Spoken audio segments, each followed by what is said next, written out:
प्यारे बच्चों नमस्कार। आज के इस वीडियो में हम बात करेंगे क्लास 10 में पढ़ने वाले बच्चे जो भूगोल की किताब होती है उसमें चैप्टर नंबर 2 है वन और वन्यजीव संसाधन। तो आज इस वीडियो में हम पूरा उसी के बारे में डिस्कस करेंगे। पहले हम इसके बारे में विस्तृत पढ़ेंगे, कैसे आपको लॉन्ग आंसर लिखना है, क्या क्या उसमें रखना है, वो सारी बातें इसमें करेंगे। तो चलिए करते हैं शुरू। उसके बाद हम इसके कुछ एमसीक्यूज भी, टॉप एमसीक्यूज भी आपको बताएंगे। तो चलिए सबसे पहले इंट्रोडक्शन, जैसा कि नाम है वन और वन्य जीव संसाधन, राइट। अभी इसके पहले वाला जो चैप्टर है उसमें वो हमने कवर किया था, वो कि हमारा संसाधन ही था। और यहाँ पे क्या है, वन और वन्य जीव संसाधन। तो वन्य जीव भी हमारे लिए संसाधन के रूप में ही है और स्पेशली हम वन के बारे में भी बात करेंगे। तो सबसे पहले इसका इंट्रोडक्शन अगर लेते हैं तो देखिए, भारत में वन और वन्य जीव दोनों ही प्राकृतिक संसाधन है, यानी प्रकृति के द्वारा प्राप्त होने संसाधन है। ये जैव विविधता, जिसे बायोडायवर्सिटी कहते हैं, इसके संरक्षण में, इसके संरक्षण में अहम भूमिका निभाते हैं, यानी इसको बचाने के लिए, जैव विविधता को बचाने के लिए अहम भूमिका निभाते हैं कौन? वन और वन्यजीव संसाधन। अगली बात अगर करें इसके इंट्रोडक्शन में कि वनों से हमें लकड़ी, ईंधन, औषधि, जड़ी बूटी, रबर, गोंद, फल, कागज, बांस आदि प्रकार की चीजें मिलती हैं। और वन्य जीव प्राकृतिक संतुलन को बनाए रखते हैं, फसलों को सुरक्षित रखते हैं, पर्यटन और वैज्ञानिक अध्ययन में सहायक है। अगर आप इतने को भी ध्यान में रखते हैं तो आप, जैसे इसके बारे में अगर कभी क्वेश्चन आता है लॉन्ग में भी 2 नंबर 3 नंबर में, आप इजिली पिन पॉइंट करके लिख सकते हैं। तो चलिए अब बात करते हैं एकदम मेन थीम पे, जो कि है वनस्पति यानी वनों का वितरण। वनस्पति वनों का वितरण किस तरीके से है? तो देखिए, जलवायु, मिट्टी, स्थलाकृति और ऊंचाई के आधार पर वनस्पतियों को वितरित किया गया है अलग अलग तरीके से। किस किस के आधार पे? जलवायु, मिट्टी, स्थलाकृति और ऊंचाई, राइट। तो इन्हीं के आधार पर वनस्पतियों को हम लोग अलग अलग कैटेगरी में बांटे हुए हैं और वनस्पतियां अलग अलग कैटेगरी में होती भी हैं। तो कौन कौन से? जैसे वनों के, उन्हीं के आधार पर वनों के मुख्य वन क्या है? कई सारे जो बहुत ज्यादा मात्रा में जहां पर पौधे होते हैं वो हमारे वन कहलाएंगे, राइट। तो उनके अलग अलग कैटेगरी किन आधार पे? जलवायु, मिट्टी, स्थलाकृति और हाइट के हिसाब से। तो सबसे पहला जो वन का प्रकार है उसे उष्ण कटिबंधीय सदाबहार वन भी हम लोग कहते हैं। इसे ट्रॉपिकल एवरीग्रीन फॉरेस्ट इंग्लिश में कहेंगे। मैंने यहाँ पे फिगर भी लगाया हुआ है, पहले इसको बात कर लेते हैं फिर फिगर पे भी बात करेंगे। जैसे देखिए, ट्रॉपिकल एवरीग्रीन फॉरेस्ट ये वाले हैं, ये ऑलवेज ग्रीन रहते हैं, ध्यान देना। इसकी खास बात है, जैसे इसका नाम है ट्रॉपिकल एवरग्रीन फॉरेस्ट यानी सदाबहार वन, यानी कि ये जो है हमेशा ये क्या होते हैं? हरे भरे होते हैं। तो देखिए इसकी क्या खास बात है, ये कहां पाए जाते हैं? पश्चिमी घाट में, अंडमान निकोबार और अरुणाचल प्रदेश के रीजन में ये होते हैं। उष्ण कटिबंधीय सदाबहार वन यानी ट्रॉपिकल एवरग्रीन फॉरेस्ट। बच्चों अब बात करते हैं दूसरे प्रकार के वन की, जो उष्ण कटिबंधीय पर्णपाती वन है। ये क्या होते हैं? हमेशा ग्रीन होते हैं। कौन? अभी जो ऊपर में उष्ण कटिबंधीय सदाबहार, लेकिन उष्ण कटिबंधीय पर्णपाती वन, इनको हम लोग ये देखो यहाँ पे ट्रॉपिकल डिसिडियस फॉरेस्ट बोलते हैं। ट्रॉपिकल डिसिडियस फॉरेस्ट ये क्या करते हैं? इस फिगर में अगर आप देख पा रहे हो, ये पार्शियली शेडिंग लीव्स, यानी कि ये अपनी पत्तियां जो है थोड़ी थोड़ी गिराते रहते हैं, राइट। इसीलिए इनको पर्णपाती कहते हैं। ये अपनी पत्तियां झाड़ करके नई पत्ती लेते हैं। ये कहां पर मिलते हैं? उत्तर व मध्य भारत में, जो नॉर्थ इंडिया है और मिडिल ईस्ट वाला जो इंडिया है, वहां के इलाके में ये मिलते हैं। और प्रमुख जो पौधे हैं जैसे साल, सागौन, नीम, जामुन, आम, ये सब वही पर्णपाती वाले हैं, ठीक है।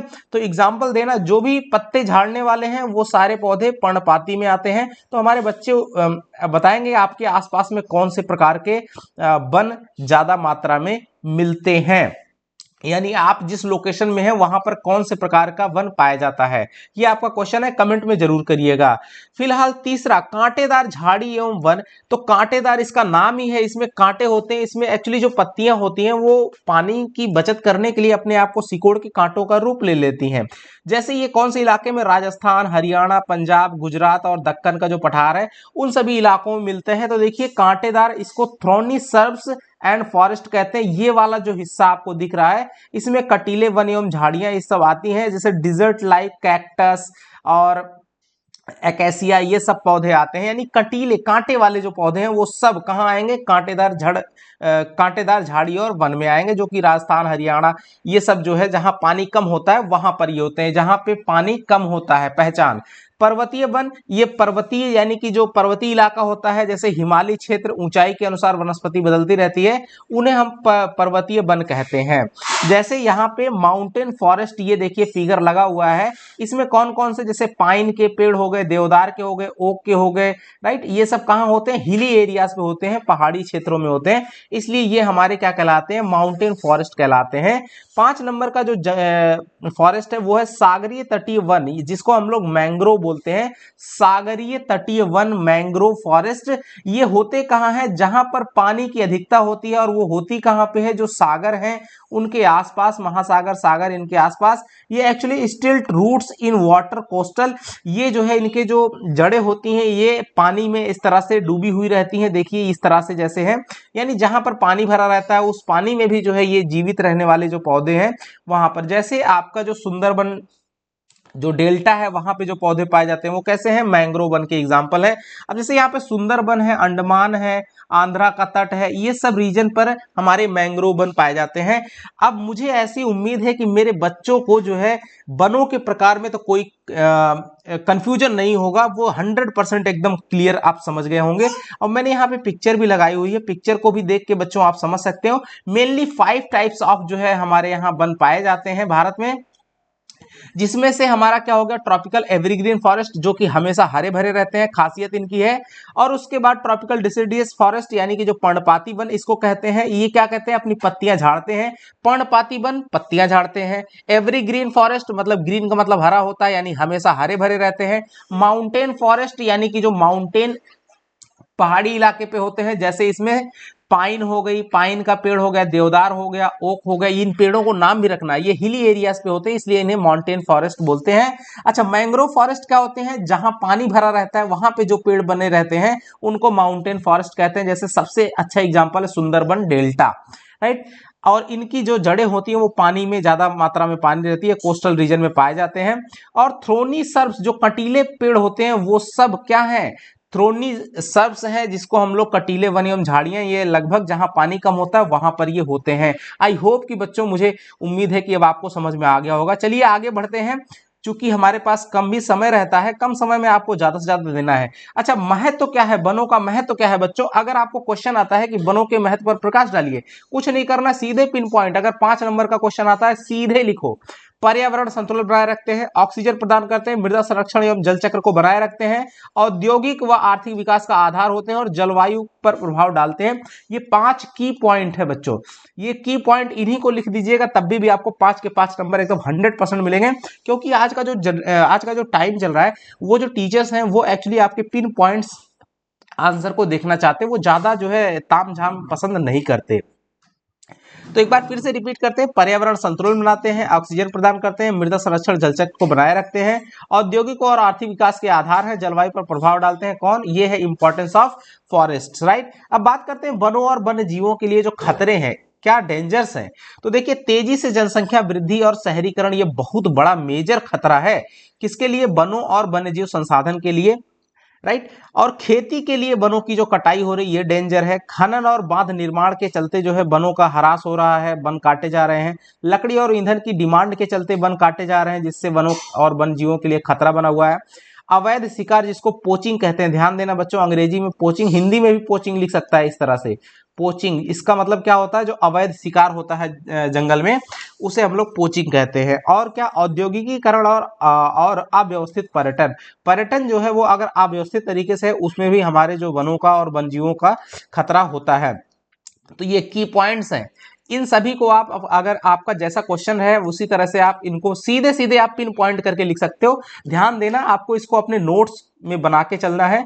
जो मैंने पहला चैप्टर आपको पढ़ाया हुआ है उसका भी नोट्स अच्छे से बना लीजिएगा, और इसको भी बनाते रहिएगा। अब चलते हैं आगे, संरक्षण यानी इनको बचा कैसे सकते हैं बच्चों। तो देखिए, संविधान में वनों और वन्य जीव संरक्षण के लिए प्रावधान किए गए हैं बचाने के लिए, और वन्यजीव संरक्षण अधिनियम याद रखना 1972 में है। इसमें क्या नियम लाया गया? शिकार और व्यापार पर नियंत्रण पाने के लिए यह अधिनियम लाया गया। कौन सा? वन्य जीव संरक्षण अधिनियम। एमसीक्यू के लिए बहुत ही इंपॉर्टेंट क्वेश्चन है। कब वन्य जीव संरक्षण अधिनियम कब पारित किया गया? 1972। अच्छा, project tiger very very important, कब लाया गया? 1973 में, सॉरी 1972 में वन्य जीव संरक्षण, और प्रोजेक्ट टाइगर 1973 में। इसमें क्या हुआ? बाघों को बचाने के लिए, बाघों की संख्या अचानक घट रही थी तो उन्हें बचाने के लिए, संरक्षित करने के लिए ये नियम लाया गया, जिसे हम लोग प्रोजेक्ट टाइगर के नाम से जानते हैं। अच्छा, राष्ट्रीय उद्यान बनाए गए, नेशनल पार्क जिसको कहते हैं, वन्य जीव अभ्यारण्य जिसको कहते हैं, वाइल्ड लाइफ सेंचुरीज, और उसके बाद जीव मंडल आरक्षित क्षेत्र घोषित किए गए यानी बायोस्फीयर रिजर्व। ये सब अलग अलग क्षेत्र जो है बनाए गए, घोषित किए गए, ताकि इनमें जो है जो आदमी है उनका आवागमन ना हो, और जो हमारे जंगली जीव हैं और जो वन है वो सब संरक्षित रह सकें। अब बात करते हैं और क्या चीजें। वन महोत्सव आयोजित किए गए, अमृत सरोवर मिशन चालू किया गया, सामुदायिक वनोपजन प्रबंधन नीति चालू की गई, और क्या क्या चीजें? चिपको आंदोलन, बीजू फाउंडेशन, साइलेंट वैली आंदोलन जैसे जन आंदोलन भी किए गए। तो सब ये सब जो है इसको बचाने के लिए, वनों और वन्य जीवों को बचाने के लिए ये सब तरीके अपनाए गए, अभी भी चल रहा है, और हमको सभी को वन और वन जीवों को बचाने के लिए आगे बढ़ करके आना चाहिए बच्चों। अब बढ़ते हैं, सामुदायिक प्रयास क्या क्या किए गए। तो देखो, ग्रामीण क्षेत्रों में जो लोग हैं पंचायती जंगल और ग्राम वनों का प्रबंधन करते हैं, और उत्तराखंड में जो है चिपको आंदोलन, पेड़ों को बचाने के लिए पेड़ों से चिपक गए थे लोग। तो उत्तराखंड, देखो चिपको आंदोलन किससे संबंधित है? उत्तराखंड राज्य से संबंधित है, राइट। अब राजस्थान के बिश्नोई समाज, ये देखो ये बहुत बड़ा काम किए थे, वन जीवों और वनों की रक्षा में सदैव आगे रहते हैं। तो कौन? बिश्नोई समाज। कहाँ का है बिश्नोई समाज? तो राजस्थान का है। अच्छा, उत्तराखंड का कौन सा? चिपको आंदोलन किससे संबंधित है? उत्तराखंड में। क्या हुआ था? पेड़ों को बचाने के लिए सभी आदमी पेड़ों से चिपक गए थे, बोले कि पहले पेड़ काटने से पहले हमको काटो फिर पेड़ काटो, राइट। जैव विविधता हॉट स्पॉट, यानी वो जगहें जहां पर ये जैव विविधताएं पाई जाती हैं। तो भारत में प्रमुख रूप से 4 हॉट स्पॉट हैं बच्चों।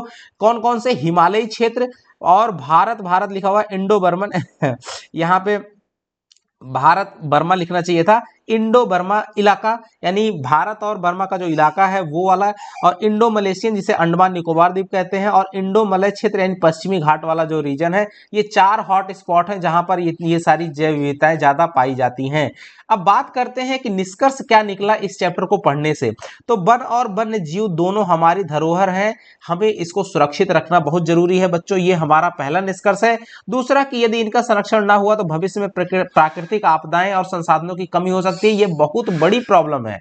और तीसरी क्या सीख है? हमें मिलकर टिकाऊ विकास, जिसे सस्टेनेबल डेवलपमेंट बात करते हैं, पिछले चैप्टर में भी आपको बताया गया था, वीडियो में नहीं देखा तो देख लीजिएगा उसको, उसकी ओर भी बढ़ना होगा। और मुख्य बिंदु कौन कौन से एक बार फिर से रिवाइज करते हैं। भारत में विविध प्रकार के वन पढ़ा हमने, जिसमें सदाबहार, पर्णपाती, कांटेदार, पर्वतीय, तटीय, ये 5 प्रकार के वन पढ़े। अच्छा, वन और वन्यजीव का आर्थिक, पारिस्थितिकी और सांस्कृतिक महत्व पढ़ा। खतरे कौन कौन से? शहरीकरण, खनन, कटाई और शिकार, शिकार को पोचिंग कहते हैं। अवैध शिकार को संरक्षण के उपाय, प्रोजेक्ट टाइगर लाया गया, वन जीव संरक्षण अधिनियम लाया गया, और राष्ट्रीय उद्यान। वन जीव संरक्षण अधिनियम 1972, टाइगर कितना? 1973, याद रखना। जन आंदोलन कौन से? चिपको आंदोलन, बिश्नोई आंदोलन, साइलेंट वैली, ये 3 प्रमुख जन आंदोलन थे। सामुदायिक भागीदारी का योगदान हुआ, और जैव विविधता हॉटस्पॉट, इन सब चीजों के बारे में हमने पढ़ा।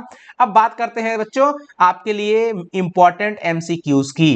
देखिए, पहला क्वेश्चन है, जल्दी जल्दी आंसर करेंगे। भारत में सर्वाधिक क्षेत्र किस प्रकार के वन का है? किस प्रकार के वन का सर्वाधिक क्षेत्र है? तो बच्चों, जो हमारे पर्णपाती वन है, यानी कि पत्ती जो गिराने वाले पौधे हैं, जो जंगल, ऐसे जंगल जिनमें जो पौधे उगते हैं, वो पेड़ क्या करते हैं? अपनी पत्तियां साल में एक बार गिरा ही देते हैं, उन्हें हम लोग पर्णपाती वन कहते हैं। तो हम भी उसी इलाके में रहते हैं, आप भी लगभग उसी इलाके में हो, या फिर आप जिस इलाके में हो वहां से आप कमेंट करिएगा आप किस इलाके में है। तो सही आंसर क्या है? ज्यादा इलाका किसका है? पर्णपाती वनों का। प्रोजेक्ट टाइगर, अभी मैंने बताया था बच्चों कि प्रोजेक्ट टाइगर कब शुरू हुआ था? 1973। अच्छा, उसके बाद सुंदरबन जो क्षेत्र है में किस प्रकार के वन पाए जाते हैं? सुंदरबन में क्या है? दलदली इलाका, पानी भरा रहता है, तो जहां पानी रहता है वहां पे मैंग्रोव वन पाए जाते हैं। कौन से? Mangrove one. एकदम आसानी से पढ़ना है बच्चों। 4 नंबर क्वेश्चन है, भारत का कौन सा समाज हिरण और काले हिरण को धरती का पुत्र मानता है? राइट। धरती का पुत्र कौन मानता है? एक्चुअली समाज की बात कर रहा है तो बिश्नोई समाज एक ही आता है, जो कि किस स्टेट से बिलोंग करते हैं? राजस्थान से बिलोंग करते हैं। आगे बढ़ते हैं, वन महोत्सव किस महीने मनाया जाता है? तो बच्चों ये जुलाई में मनाया जाता है। वन महोत्सव किस महीने में मनाया जाता है? जुलाई में मनाया जाता है। चिपको आंदोलन किस राज्य से जुड़ा हुआ है बच्चों? तो उत्तराखंड। ये देखो ऊपर में आपको समझाया गया था। वन्य जीव संरक्षण अधिनियम कब हुआ था? 1972। ये भी मैंने आपको बताया। 8 नंबर, भारत का कौन सा क्षेत्र जैव विविधता हॉट स्पॉट नहीं है? हिमालय क्षेत्र है, पश्चिमी घाट भी है, इंडो बर्मा क्षेत्र है, थार मरुस्थल नहीं है, इसलिए ये वाला सही हो जाएगा। आगे बढ़ते हैं अगले क्वेश्चन पे बच्चों। 9 नंबर, कौन सा पेड़ पर्णपाती वनों में प्रमुख है? तो सागौन हो गया, ये आपका पर्णपाती वनों में प्रमुख है। ये पूरी पत्तियां गिरा देता है, वैसे और भी है, लेकिन ये जो है पर्णपाती वन का एग्जाम्पल में आता है, बाकी नहीं। आगे बढ़ते हैं, कौन सी प्रजाति अब विलुप्त हो चुकी है? तो इसमें जो चीता है, चीता ये आपका विलुप्त हो चुका है। आगे बढ़ते हैं बच्चों 11 नंबर क्वेश्चन पे। भारत में कुल वन क्षेत्रफल लगभग कितने परसेंट? तो 21%, कहीं कहीं पे 22% भी रहता है। पिछले वीडियो में भी था जिक्र, तो वहां पे 22% था। फिलहाल 21% लगभग बोला है। 12 नंबर क्वेश्चन बच्चों, गोंद, लाख और रेजिन किससे प्राप्त होता है? तो हमको जो है वनों से प्राप्त होता है, वन जीवों से नहीं, वनों से। आगे, साइलेंट वैली आंदोलन किसके संरक्षण से जुड़ा हुआ है? तो वनों के संरक्षण से जुड़ा हुआ है साइलेंट वैली आंदोलन। आगे बढ़ते हैं 14 नंबर क्वेश्चन पे बच्चों, किसे पृथ्वी का फेफड़ा कहा जाता है? Very important question. तो वनों को हम पृथ्वी का फेफड़ा कहते हैं। अगला और लास्ट क्वेश्चन इस वीडियो का, अगर वीडियो पसंद आया, अगर वीडियो आपको लगता है ठीक ठाक तो लाइक कीजिएगा, अगर लगा कि नहीं ठीक है तो डिसलाइक बिल्कुल कीजिएगा, और अगर चैनल पे नए हैं और आपको वीडियो भी ठीक लग रहा है तो सब्सक्राइब भी कर लीजिएगा। फिलहाल 15 नंबर का क्वेश्चन है बच्चों, कि निम्नलिखित में से कौन सा राष्ट्रीय उद्यान बाघों के लिए प्रसिद्ध है? तो जो बच्चों कान्हा राष्ट्रीय उद्यान है, कान्हा, ये सबसे ज्यादा, ये एक्चुअली काजीरंगा क्या है आपका?